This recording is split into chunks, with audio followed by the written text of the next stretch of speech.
नमस्कार विद्यार्थी मित्रांनो, अभ्यास मित्र परिवारामध्ये तुम्हा सर्वांचं स्वागत आहे.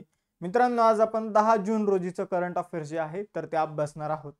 चला तर मित्रांनो, लेक्चर सुरू करूया. आपण लेक्चर सुरू करण्यापूर्वी जर तुम्ही ही सिरीज दररोज बघत असाल तर टेस्ट क्वेश्चनचा आन्सर द्यायला विसरू नका आणि सेशनला लाईक करायला मात्र विसरू नका. त्याचबरोबर चॅनलला सबस्क्राईब करा, कारण तुम्हाला या सिरीजचं नोटिफिकेशन दररोज मिळत जाईल. ठीक आहे, तर सुरुवात करूया आजचं सेशन. आयसीसी महिला विश्वचषक 2025 कोणत्या देशात आयोजित केला जाणार आहे? आयसीसी महिला विश्वचषक 2025 जो आहे मित्रांनो, तर तो ओडीआय फॉर्मॅटमध्ये खेळवला जाणार आहे. वन डे क्रिकेट फॉर्मॅटमध्ये तो खेळवला जाणार आहे आणि ही त्याची 13वी आवृत्ती आहे मित्रांनो. कितवी? तर 13वी आवृत्ती आहे. आपण जर बघितलं तर तो भारतामध्ये आयोजित केला जाणार आहे. त्याचबरोबर एक गोष्ट लक्षात ठेवा, भारत आणि पाकिस्तानच्या मॅचेस आता भारतात होणार नाहीये. भारत आणि पाकिस्तानची जी मॅच असणार आहे यामध्ये ती श्रीलंकेमध्ये होणार आहे. तर विश्वचषक महिलांचा ओडीआय फॉर्मॅटचा भारतामध्ये आयोजित करण्यात येणार आहे, पण भारत पाकिस्तानच्या मॅचेस जे आहे ते श्रीलंकामध्ये होणार आहे. ही कितवी आवृत्ती आहे या ओडीआय विश्वचषकची? तर 13वी आवृत्ती आहे. लक्षात ठेवा, अत्यंत महत्त्वाचं आहे. मग भारताने आतापर्यंत एकदा तरी जिंकलाय का? तर भारताने आतापर्यंत हा विश्वचषक एकदाही जिंकलेला नाहीये. भारताने फक्त 2 वेळा अंडर-19 महिलांचा T20 विश्वचषक जिंकलेला आहे. ही महिलांची स्पर्धा बोलतोय मी. पुरुषांचा तर आपण 2 वेळा जिंकलेला आहे, 1983 मध्ये आणि 2011 मध्ये. त्याचबरोबर सांगायचं झालं तर महिलांनी आतापर्यंत ना तर T20 वर्ल्ड कप जिंकला ना तर ओडीआय वर्ल्ड कप जिंकलेला आहे. महिलांच्या टीमने सलग 2 वेळा आपण जर लक्षात ठेवा, अत्यंत महत्त्वाची, सलग 2 वेळा अंडर-19 T20 विश्वचषक जो आहे तो जिंकलेला आहे. आणि आतापर्यंत 2च T20 विश्वचषक जे आहे ते अंडर-19 संघाचे आयोजित करण्यात आले. दोन्ही विश्वचषक भारताकडे आलेले आहे. तर आपली अंडर-19 टीम जी आहे महिलांची ती बेस्ट कामगिरी करत आहे. तिने आशियाई कप जो आहे तो सुद्धा जिंकलेला आहे, अंडर-19 एशिया कप. बघा मित्रांनो, आगामी काळात होणाऱ्या स्पर्धा आणि यापूर्वी झालेल्या 2025 मधील काही स्पर्धा आणि त्यांचं ठिकाण आपण बघून घेऊया. जसं की आशियाई वेटलिफ्टिंग चॅम्पियनशिप अहमदाबाद गुजरातमध्ये होणार आहे. Khelo India beach games 2025 Diu Daman या ठिकाणी होणार आहे. फिफा महिला विश्वचषक 2027 मध्ये ब्राझीलमध्ये होणार आहे. 12वा हिरो आशिया कप हॉकी राजगीर बिहारमध्ये होणार आहे. 13वा आयसीसी महिला एक दिवसीय विश्वचषक भारतामध्ये होणार आहे. राष्ट्रीय खेळ 2027 मध्ये मेघालयमध्ये होणार आहे. 38वे राष्ट्रीय खेळ 2025 मध्ये उत्तराखंडमध्ये आयोजित करण्यात आले होते, 2027 मध्ये मेघालयमध्ये होणार आहे. 9व्या आशियाई हिवाळी खेळांचं आयोजन चीनमध्ये होणार आहे. आपण जर बघितलं तर यापूर्वी एशियन गेम्स जे आहे ते सुद्धा चीनमध्ये झाले होते, होंगझाऊ या ठिकाणी. यानंतर फिडे बुद्धिबळ विश्वचषक भारतामध्ये होणार आहे. खो खो विश्वचषक जो आहे तो भारतामध्ये झालेला आहे. पहिल्यांदा कबड्डी विश्वचषक जो आहे तर तो आशियाच्या बाहेर आयोजित केला जातोय आणि तो सुद्धा आपण जर बघितलं तर श्रीलंकामध्ये आयोजित केला जातो. तो सुद्धा भारताने जिंकलेला आहे. भारताच्या पुरुष आणि महिला संघाने जिंकलेला आहे आणि उपविजेता दोन्ही ठिकाणी इंग्लंड राहिलेला आहे. पुढे जाऊया. जून 2025 मध्ये पंतप्रधानांच्या आर्थिक सल्लागार परिषदेची, ठीक आहे, लक्षात ठेवा, अत्यंत महत्त्वाची परिषद आहे. पंतप्रधान आर्थिक सल्लागार परिषदेचे अध्यक्ष म्हणून कुणाची नियुक्ती करण्यात आलेली आहे? तर पंतप्रधानांना आर्थिक बाबींवर सल्ला देण्यासाठी पंतप्रधानांची एक आर्थिक सल्लागार परिषद असते. तर तिचे नवीन अध्यक्ष बनलेले आहे एस महेंद्र देव.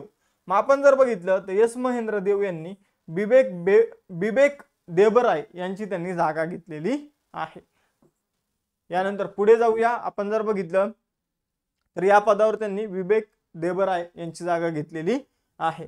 पंतप्रधानांची आर्थिक सल्लागार परिषद जी आहे तर ती कॉन्स्टिट्यूशनल आहे का? संविधानामध्ये आपल्याला इथं उल्लेख बघायला मिळतो का? तर कॉन्स्टिट्यूशनल नाहीये मित्रांनो. परमनंट आहे का? तर परमनंट पण नाहीये मित्रांनो. तर नॉन कॉन्स्टिट्यूशनल, ठीक आहे. आणि आपण जर बघितलं तर नॉन रेग्युलर बॉडी म्हणून आपण हिला ओळखू शकतो. यानंतर पुढे जाऊया. बघा, जागतिक महासागर दिन जो आहे तर तो कधी सेलिब्रेट केला गेलेला आहे? 2025 मध्ये. तर 8 जूनला जागतिक महासागर दिन सेलिब्रेट करण्यात आलेला आहे. तर महासागरांचं महत्त्व लोकांना पटवून देण्यासाठी हा दिवस दरवर्षी 8 जूनला सेलिब्रेट केला जातो.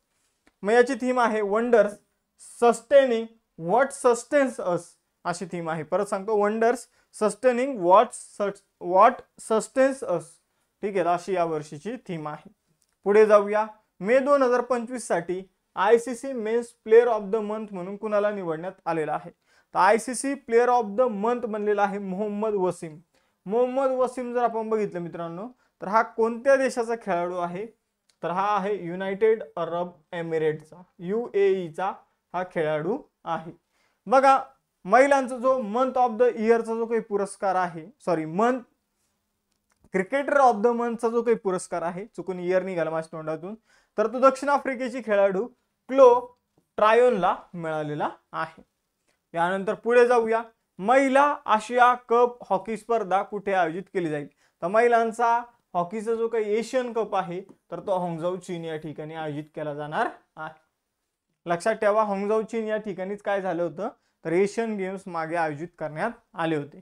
मग आपण जर बघितलं ही स्पर्धा 5 ते 14 सप्टेंबर दरम्यान 2025 याच वर्षामध्ये चीनमध्ये होंगझाऊ या ठिकाणी होणार आहे. आशियाई हॉकी फेडरेशन मार्फत आयोजन केलं जाणार आहे आणि एकूणातील ही 11वी स्पर्धा आहे. पुढे जाऊया. आपण जर बघितलं तर चायना जे आहे तर तो आशिया खंडामध्ये येतो, बीजिंग राजधानी आहे. युआन जे आहे ते तिथले चलन आहे. शी जिनपिंग राष्ट्राध्यक्ष आहे आणि मँडरिन जी आहे ती तिथली अधिकृत भाषा आहे. पारंपरिक औषध क्षेत्रात गुंतवणूक वाढवण्यासाठी भारत सरकारने कोणतं पोर्टल सुरू केलं आहे? तर भारत सरकारने आयुष निवेश सारथी पोर्टल जे आहे तर ते भारत सरकारने जे काही आपलं आयुर्वेद जो आहे तर आयुर्वेदीय औषध क्षेत्रामध्ये गुंतवणूक वाढवण्यासाठी आयुष निवेश सारथी पोर्टल जे आहे ते भारत सरकारने सुरू केलेलं आहे. तर बघा आयुष्य क्षेत्रामध्ये आयुर्वेद पण येतं, युनाना, सिद्धा, त्यामध्ये बऱ्याचशा गोष्टी येतात. ठीक आहे, तर त्यामध्ये गुंतवणूक वाढवण्यासाठी जर आपण बघितलं मित्रांनो, पारंपरिक जे औषध आहे जे आपल्या प्राचीन काळापासून चालत आलेले आहे तर आयुष निवेश सारथी पोर्टल जे आहे ते गव्हर्नमेंटच्या माध्यमातून सुरू करण्यात आलेलं आहे. लेक्चरमध्ये पुढे जाण्याच्या अगोदर अभ्यास मित्रांनी तुमच्यासाठी एकदम कमी फीज मध्ये काही बॅचेस आणलेले आहे ज्याचे लेक्चर सुरू झालेले आहे. तर बघा राज्यसेवेची फाउंडेशन बॅच आपण सुरू केलेली आहे ज्यामध्ये NCERT स्टेट बोर्ड सर्व प्रीमेन्सचे लाईव्ह लेक्चर, रेकॉर्डेड लेक्चर आणि त्याचबरोबर 21,000 प्लस PYQ एक्सप्लेनेशन सहित हे तुम्हाला राज्यसेवेच्या फाउंडेशन बॅच मध्ये मिळेल. सेम कंबाईन बॅच मध्ये फक्त NCERT वगळता बाकी सगळ्या गोष्टी तुम्हाला मिळतील. 21,000 चे PYQ जे आहे ते दोन्ही फाउंडेशन बॅचला स्पष्टीकरणासह देण्यात येईल. त्याची आपण सिरीज सुरू केलेली आहे. हवं तर आता युट्यूबवर लेक्चर जे आहे ते सुरू आहे. माझं 10:30 वाजता इकॉनॉमिक्स, हर्षले मॅडमचं 6 वाजता भूगोल आणि मारुती सरांचा 8 वाजता इतिहास आहे. तर ते लेक्चर तुम्ही बघू शकता. आपण जर बघितलं तर टार्गेट आहे 70 प्लस मार्क प्रत्येक एक्झाम मध्ये मिळवायचे आणि त्यासाठी आपण ही 21,000 प्लस PYQ ची बॅच सुद्धा सुरू केली जी सेपरेट तुम्ही जॉईन करू शकता. फाउंडेशन बॅच जर घेतली तर त्यामध्ये मिळून जाईल, जर सेपरेट घ्यायची असेल तर सेपरेट सुद्धा तुम्ही घेऊ शकता. त्याचबरोबर हर्षले मॅडम यांनी भूगोल ऑप्शनल बॅच जी आहे ती सुरू केलेली आहे. राज्यसेवेचा जो डिस्क्रिप्टिव्ह पॅटर्न आहे त्यासाठी ऑप्शनल जर तुम्हाला घ्यायचं असेल तर भूगोल तुम्ही घेणार असाल तर ती बॅच तुम्ही घेऊ शकता. आणि ग्रुप सी ला जे असणार आहे तर ग्रुप सीच्या मुलांनी कट ऑफ वर डिस्कशन थांबवा आणि मेन्सची तयारी सुरू करा. मेन्ससाठी आपण यशोदय बॅच सुरू केलेली आहे. आता कोणतीही बॅच जी तुम्हाला दिसते त्यावर ऑलरेडी 50% पेक्षा जास्त डिस्काउंट जर तुम्हाला मिळणारच आहे, प्लस तुम्हाला ऍडिशनल डिस्काउंट जर पाहिजे असेल तर ऍप्लिकेशन डाउनलोड करा, बॅचवर क्लिक करा. बॅचवर क्लिक केल्यानंतर डायरेक्ट फी नका पे करू. बरेचसे मुलं डायरेक्ट फी पे करू लागले. तर पहिले तिथं कुपन कोड यूज करा CJ लाईव्ह, चैतन्य जाधव लाईव्ह, म्हणजे तुम्हाला त्यामध्ये ऍडिशनल डिस्काउंट मिळेल. जसं की इथं फी 5,146 दाखवते, इथं जाऊन तुम्हाला फी 4,633 मध्ये ही बॅच मिळून जाईल. बघा मित्रांनो, आपण जर बघितलं तर अभ्यास मित्राचा हा नोट्स पॅक सुद्धा तुम्ही परचेस करू शकता. जर बॅच घेतली तर नोट्स तुम्हाला त्यामध्ये इन्क्लूड मिळेल. जे पैसे वाचतील त्यामधून कुणाचं तरी चांगलं करा. ठीक आहे, तर हेच आमचं म्हणणं आहे अभ्यास मित्राचं. प्रत्येक टीचरला आम्ही त्यामुळेच कुपन कोड जे आहे ते उपलब्ध करून दिलेलं आहे. बघा मित्रांनो, आपण जर बघितलं तर पुढचा क्वेश्चन, केंद्रीय शिक्षण मंत्री धर्मेंद्र प्रधान यांनी जून 2025 मध्ये एक पेड माँ के नाम 2.0 मोहीम जी आहे ती कुठे सुरू केलेली आहे? तर एक पेड माँ के नाम नावाची मोहीम जी आहे मित्रांनो, आपण जर बघितलं तर ती अलीकडे नवी दिल्ली या ठिकाणी सुरू झालेली आहे. ठीक आहे, तर हरियाणामध्ये सुद्धा सुरू झाली होती आणि नवी दिल्लीमध्ये सुद्धा सुरू झालेली आहे. तर बघा लक्षात ठेवा, केंद्रीय शिक्षण मंत्री धर्मेंद्र प्रधान यांनी 5 जून 2025 रोजी नवी दिल्ली येथे एक पेड नाम माँ के नाम 2.0 अशी मोहीम जी आहे ती सुरू केलेली आहे. ती आता अलीकडे हरियाणामध्ये सुद्धा 1-2 दिवसानंतर म्हणजे 5 जून नंतर हरियाणामध्ये सुद्धा हिचा शुभारंभ जो आहे तो करण्यात आलेला आहे. म्हणजे हरियाणामध्ये सुद्धा ही मोहीम जी आहे ती सुरू झालेली. आता एक पेड माँ के नाम या मोहिमेचा उद्देश नेमका काय आहे तर आपल्याला 10 कोटी झाडं लावायची आहे आणि प्रत्येकाने आईच्या नावाने एक झाड लावायचं आहे आणि मग अशा प्रकारे झाडांचं प्रमाण जे आहे ते वाढेल. अशा प्रकारची मोहीम जी आहे ती केंद्रीय शिक्षण मंत्री श्री धर्मेंद्र प्रधान यांनी सुरू केलेली आहे. तर एकदम मस्त आपण जर बघितलं पहिले चिपको आंदोलन होतं, म्हणजे झाड तोडणार असेल तर आलिंगन द्यायचं. काही ठिकाणी मायका मोहीम आहे. मायका मोहीम म्हणजे काय असतं, तर जर तुम्ही समजून घ्या की सासरी जाणार असाल तर माहेरी तुम्हाला काय करायचं, एक झाड लावून जायचं जाता.